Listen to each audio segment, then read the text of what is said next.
Bonjour à tous et bienvenue à une nouvelle unboxing et aujourd'hui une autre figurine du film Les Tortues Ninja. Il s'agit aujourd'hui de Rocksteady du fameux duo Bebop et Rocksteady.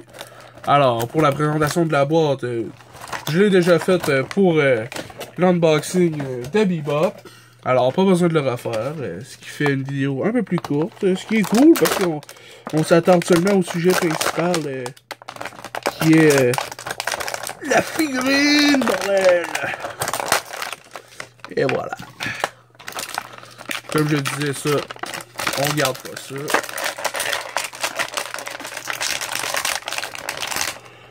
Yippee!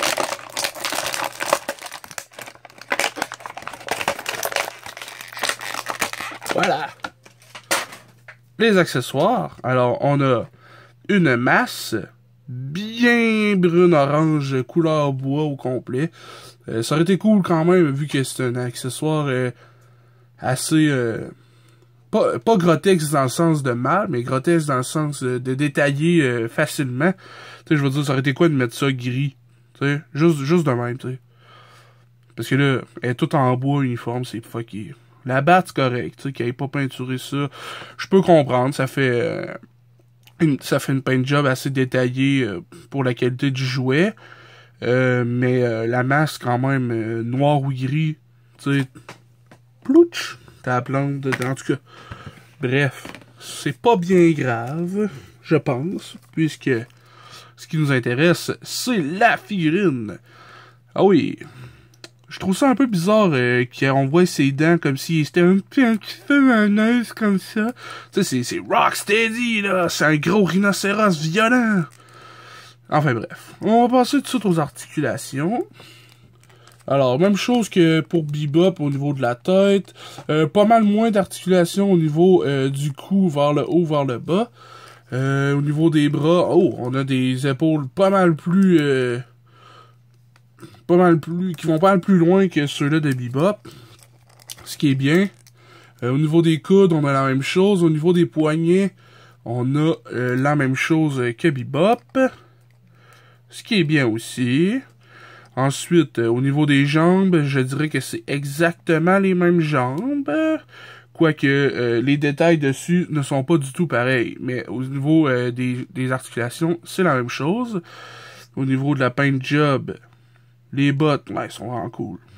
Ils sont shiny pas mal, hein, mais c'est correct. Au niveau des pantalons, c'est cool que la ceinture soit pas la même couleur que les pantalons semi-cargo, camouflés orange.